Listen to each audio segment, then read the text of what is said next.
Hola, ¿qué tal? ¿Cómo están? Bueno, vamos a empezar este segundo módulo con lo que tiene que ver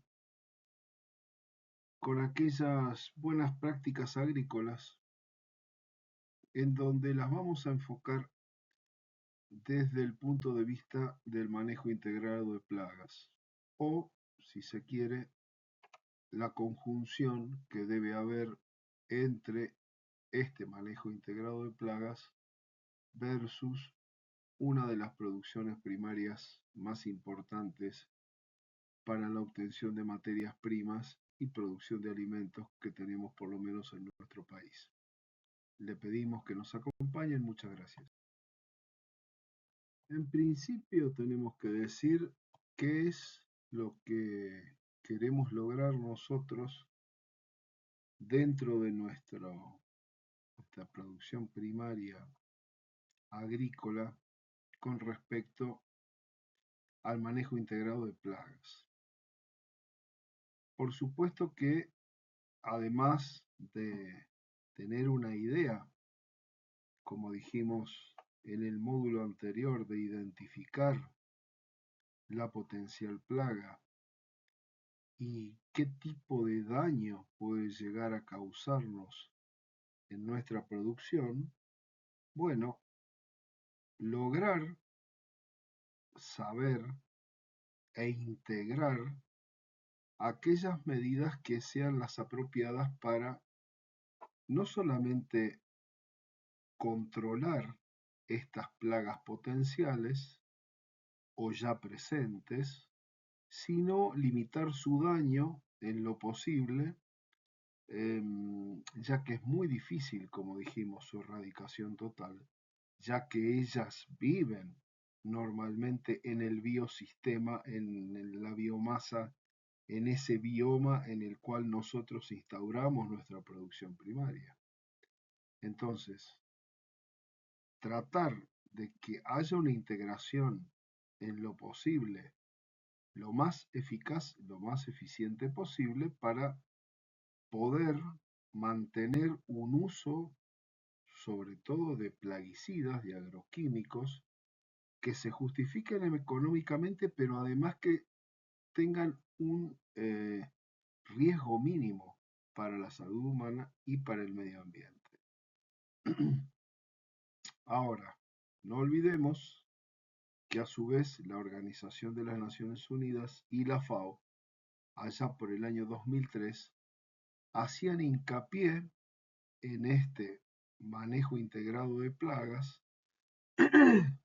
para poder lograr, por un lado, un cultivo sano, perturbando lo mínimo posible aquel ecosistema agrícola y fomentando así pues el mecanismo natural que tiene la plaga para su control, que después lo vamos a ver también.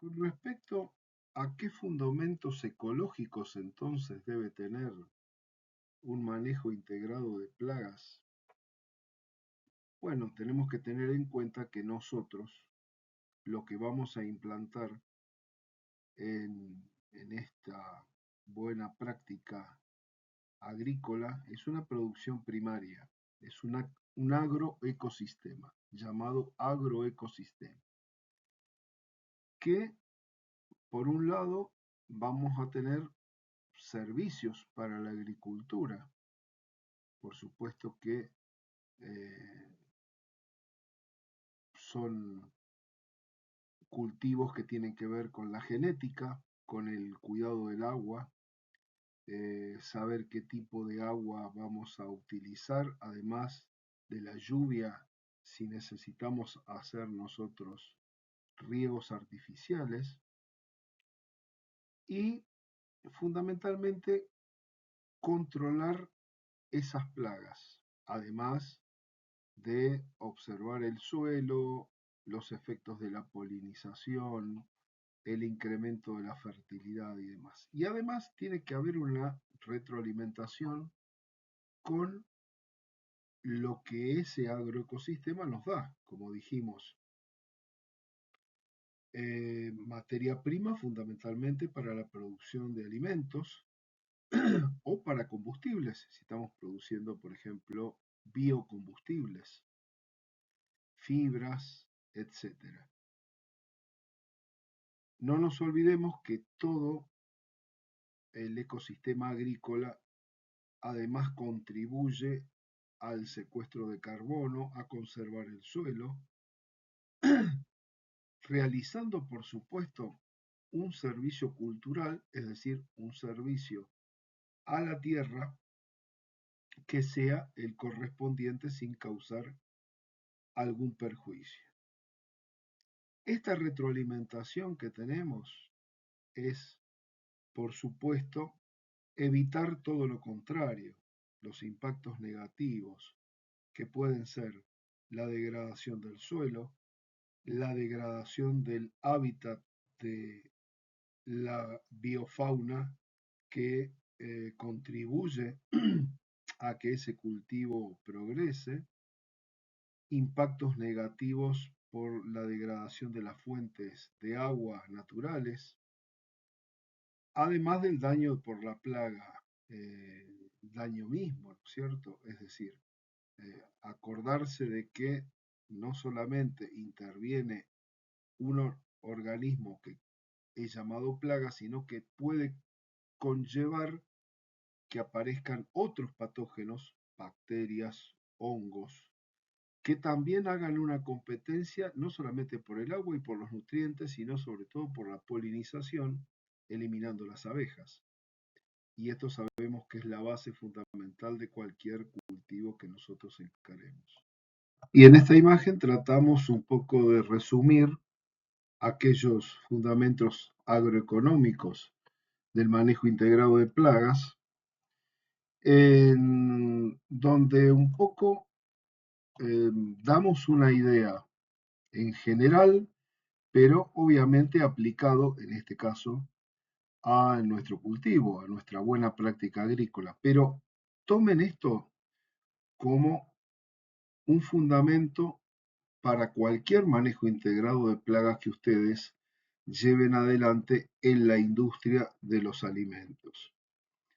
Primero, eh, no es el más importante porque todos son importantes, pero hay que empezar con la inspección.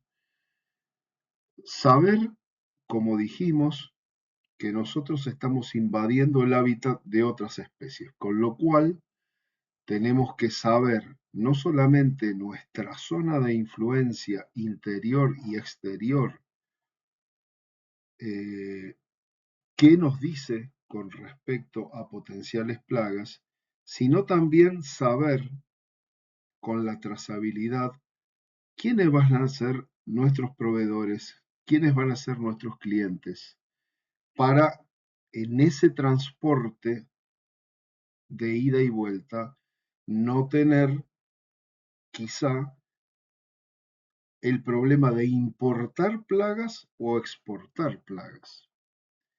Segundo, el diagnóstico, pegado a lo que es inspección. El cómo, el cuándo y el dónde. El por qué tenemos la aparición de potenciales plagas. ¿Cuáles prácticas van a ser correctas y cuáles no? Análisis de los diseños sanitarios en el caso de tener una industria de alimentos. Y después con todos estos datos ya podemos pasar a diseñar nuestro programa de manejo integrado de plagas, siempre considerando, como dije, el ámbito por un lado, la legislación por el otro y la estrategia que vamos a poner en marcha. ¿Cómo la comunicamos? Siguiente paso, saber tanto nosotros como nuestros operarios, como nuestros clientes, nuestros proveedores, qué tipo de manejo integrado de plagas estamos llevando adelante, con qué tipo de droga, fundamental, las acciones preventivas, llevar adelante no solamente el mantenimiento, los POEs, sino la capacitación, el entrenamiento, la educación de nuestra gente. Como dijimos, es un servicio proactivo el programa de MIP, Con lo cual, no vamos detrás de la plaga, sino tratamos de adelantarnos con el control físico, con las acciones preventivas, tratando de negar el ingreso de esas potenciales plagas. Y si ya las encontramos, las focalizamos y le damos una acción correctiva con controles químicos, seguros, con la dosis justa. Y por último, el monitoreo y la vigilancia. Todo esto lo vamos a tratar en forma separada, pero hacen un círculo, un todo, que, como la cadena de inocuidad alimentaria, también este programa está lleno de eslabones. Donde falla un eslabón, vamos a tener un problema dentro de nuestro programa de control de plagas. Y acá le ponemos como ejemplo un agroecosistema rural, cualquiera, de cualquier sembrado.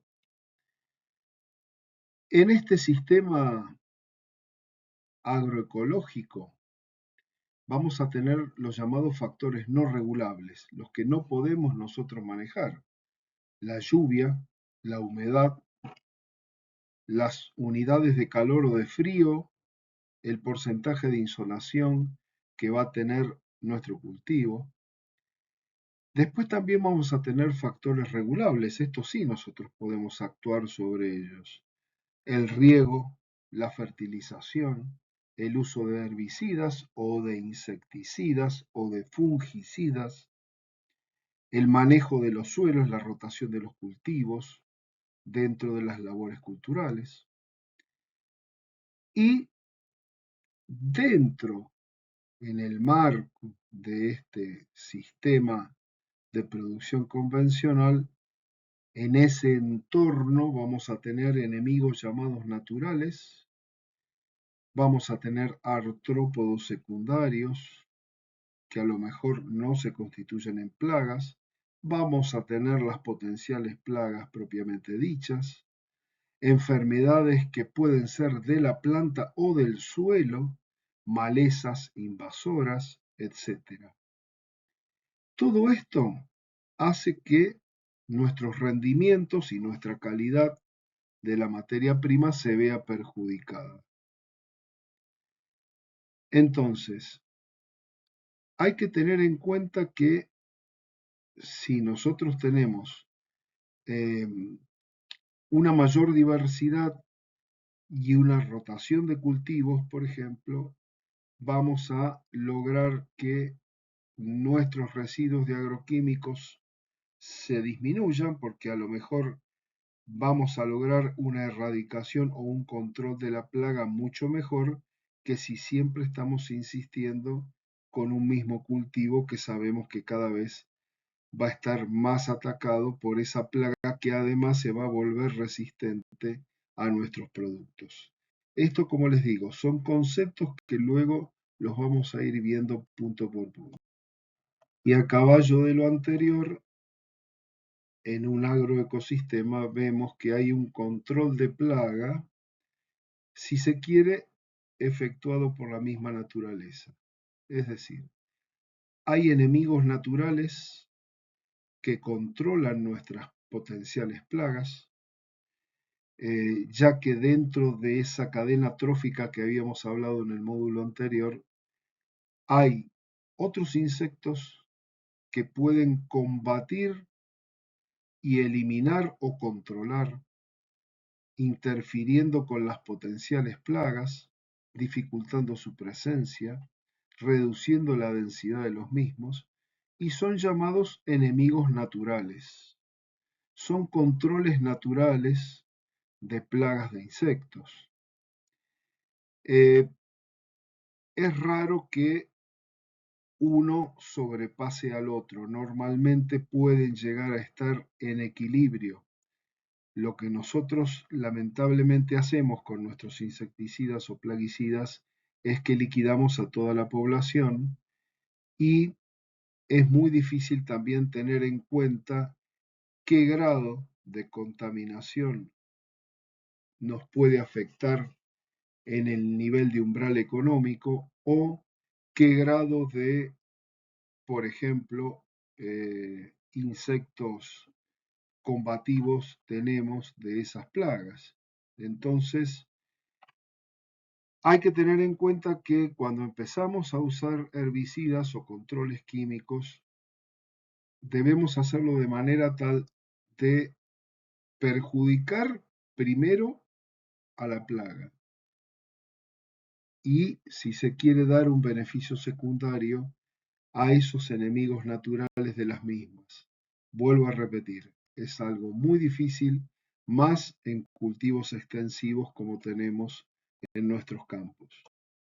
Siguiendo con los controles de plagas en ecosistemas agrarios o agroecosistemas, tenemos los llamados factores abióticos y los factores bióticos. Dentro de los abióticos podemos encontrar fragmentación y pérdida de hábitat, lo que da, por ejemplo, una disminución de mecanismos de polinización que ya pasan a ser factores bióticos por ausencia de polinizadores o porque nosotros indirectamente estamos aplicando productos que eliminan la presencia de las abejas, por ejemplo. También esta fragmentación y pérdida de hábitat se puede dar por cambios en las direcciones de los vientos, con lo cual nos produce una disminución de lluvia de semillas de nuestros campos, con una depredación por parte de las palomas, por ejemplo, o por otras aves, y grandes distancias a fuentes de propágulos. Los propágulos, para aquellos que no se acuerdan o no se saben, son, por ejemplo, grupos de semillas, rizomas que son llevados por el viento, etc. Entonces, si disminuye, esto también disminuye la capacidad de regeneración que tienen a veces los campos con los propios sembrados.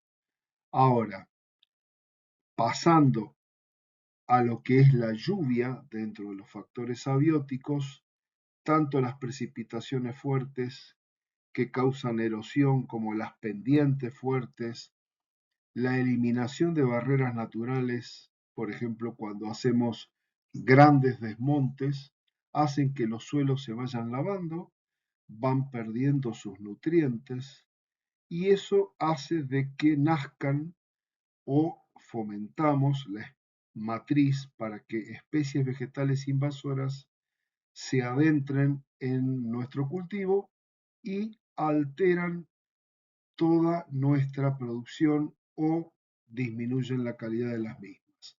Es un poco una imagen de los principales factores que pueden incidir, además de las plagas en sí, dentro de nuestro cultivo de materia prima.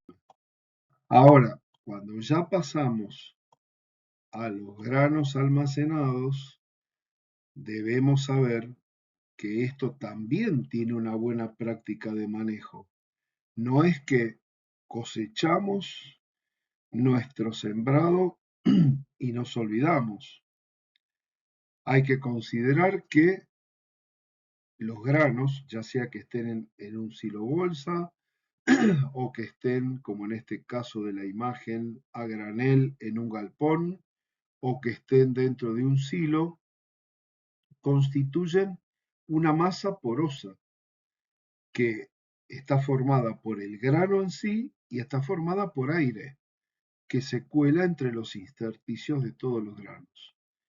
Y esto forma una masa biológica viva que va a utilizar, por un lado, el oxígeno del aire y va a liberar gas carbónico, con lo cual tiende a perder su estado natural con el tiempo, se va deteriorando. Ahora, si a esto le agregamos condiciones ambientales que favorezcan el desarrollo de todos estos procesos, bueno, el deterioro va a ser mucho mayor. Las semillas, por ejemplo, van a perder su vigor natural. Si hay una marcada humedad en el ambiente o tenemos ingreso de humedad a esta masa de granos, se van a producir hongos, van a incrementar los grados de acidez, de endurecimiento del grano, etc. Es decir, toda pérdida de calidad, desgraciadamente, por mal manejo, por errores en el diseño de las instalaciones o mal mantenimiento de las mismas o envejecimiento de las mismas. Acá todavía no estamos hablando de ataque de plagas, sino de cuestiones externas y ambientales, por supuesto. Y a partir de aquí sí analizamos, por ejemplo, las plagas que pueden afectar esos granos almacenados. Los insectos que van a atacar a nuestros granos almacenados, por lo general se van a dividir en primarios y secundarios según su tipo de alimentación. Los primarios son los que van a atacar, por ejemplo, el gorgojo al grano entero y sano. Algunos insectos, vuelvo al caso de los gorgojos, que pertenecen a este grupo, pasan etapas inmaduras en el interior del grano, como por ejemplo, ponen ahí sus huevos, eclosionan sus larvas, desarrollan dentro del grano y después emergen como el insecto adulto y los observamos en superficie. Mientras que otro tipo de insectos primarios también viven y se desarrollan, pero afuera de los granos en todo su ciclo biológico. Los secundarios son los que no consiguen atacar los granos enteros, sino que se van a alimentar de aquellos granos que están quebrados, que están hechos polvo o de partículas, cutículas, etcétera, que van quedando luego del ataque del insecto primario. O sea, son una causa y efecto, ambos dos, primarios y secundarios, de que nuestro grano pierda calidad, pierda todo su valor por un mal manejo. Es muy probable que algunos de los insectos secundarios también se alimentan de los hongos que producen los granos húmedos. O sea que fíjense ustedes lo que conlleva una mala práctica o no observación de las buenas prácticas de agricultura, sobre todo en aquellos granos que están almacenados. Y nuevamente hacemos mención de cómo gestionamos las buenas prácticas agrícolas y el manejo integrado de plagas en los granos almacenados y en definitiva en la producción agrícola, en ese agroecosistema que dijimos. Primero tener en cuenta el clima, o sea, todo viene de la mano para lograr granos sanos, secos y que se encuentren en capacidad para luego ser transportados y comercializados y no sufran el efecto de lo que ya estuvimos viendo. Por un lado, el clima. El clima sabemos que va a afectar el desarrollo de un cultivo en forma directa o indirecta, ya sea por exceso de agua, ya sea por sequía extrema, los rendimientos se van a ver siempre en el límite. Es decir, cuando hay sequía extrema va a haber pocos granos y malos, y cuando hay exceso de agua también puede haber falta de buenos granos porque son muy húmedos, porque no se logran cosechar como corresponde, etc. El suelo también debe tener sus características fundamentales. Tenemos que conocer su estructura, su composición, qué tipo de nutrientes tiene o qué tipo de nutrientes necesita, cómo es la disponibilidad del agua, cómo es nuestro perfil edafológico antes de realizar nuestro sembrado, nuestra producción de materia prima, cómo está el pH, hay contaminación potencial o no, el suelo cómo está estructurado, tenemos presencia de potenciales plagas dentro de ese agroecosistema. ¿Qué nos dicen los cultivos anteriores? ¿Cómo son el desarrollo de las raíces? ¿Cómo está ese desarrollo radicular con respecto a la humedad del suelo? ¿Cómo es la resiliencia del cultivo, las variedades? Y en el caso de haber tenido plagas, ¿cómo fueron las mismas? ¿Ocasionaron grandes pérdidas? ¿Qué nos dicen los campos vecinos? ¿Qué tipo de insumos hay en aplicación o hubo en aplicación? ¿Cómo fueron las siembras? ¿Qué tecnologías se usaron? ¿Qué sistema de producción hubo? ¿Se fertilizó? ¿Qué tipo de fitosanitarios hubo? ¿Ha habido riegos? ¿No ha habido riegos? Es decir, es una cadena compleja que cuando nosotros llegamos al grano almacenado, como les digo siempre, no es una casualidad que se haya producido un problema, sino que es una multicausalidad. Es decir, es una suma de causas que a lo mejor se han observado o no se han tenido en cuenta, o malas prácticas a sabiendas o no, que nos dan materias primas deficientes, que también corren el riesgo de tener su ataque de potenciales plagas. Dicho esto, entonces tenemos nosotros en este cuadro una especie de resumen donde podemos ver cómo encaramos la gestión de estas buenas prácticas y manejo integrado de plagas de granos almacenados.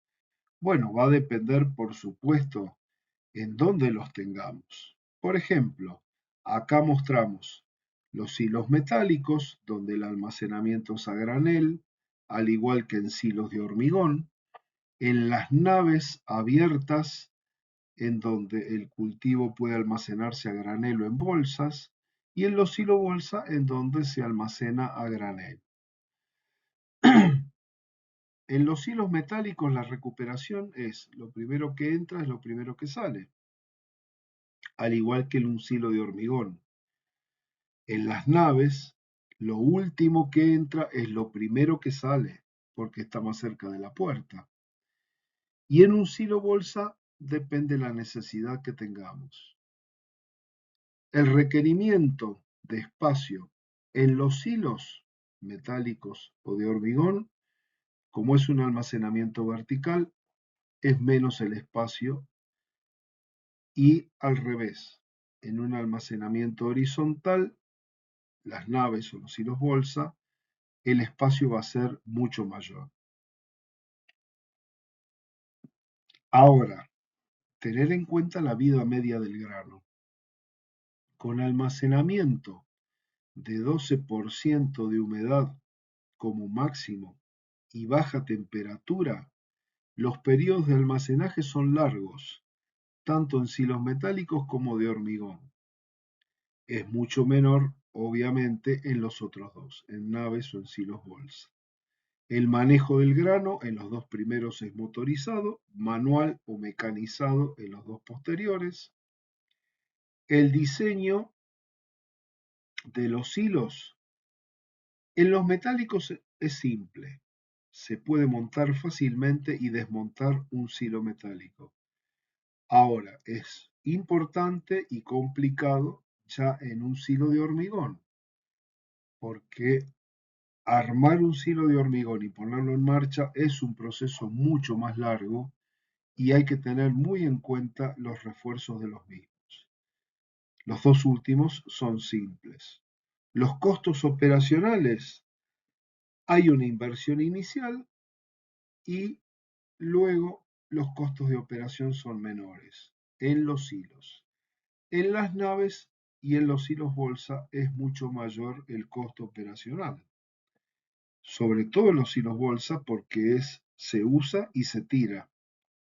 En cambio, las naves o los galpones se vuelven a reusar.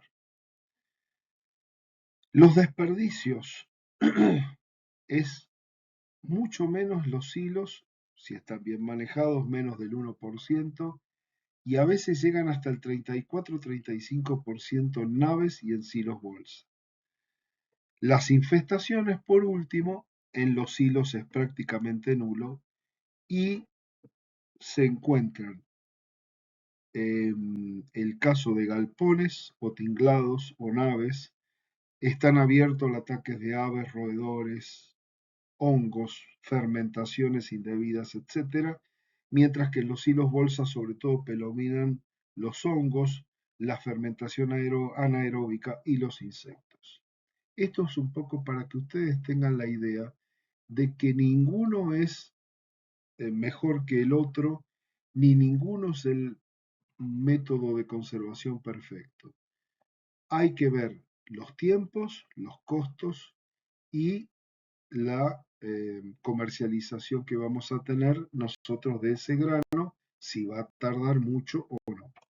Por último, en esta placa les muestro un poco el detalle de lo que es esta bioquímica que tiene el grano almacenado, qué es lo que hace, cómo respira, cómo genera energía.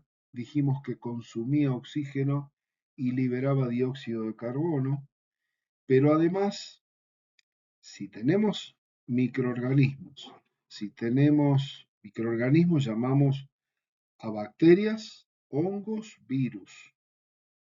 Si tenemos insectos que van a actuar sobre el grano, etcétera, además de haber más consumo de oxígeno y más liberación de dióxido de carbono, va a haber liberación de agua, va a haber liberación o humedad, va a haber liberación de calor, va a consumir reservas del grano, es decir, ese grano va a perder peso, va a perder calidad y encima va a quedar inutilizado.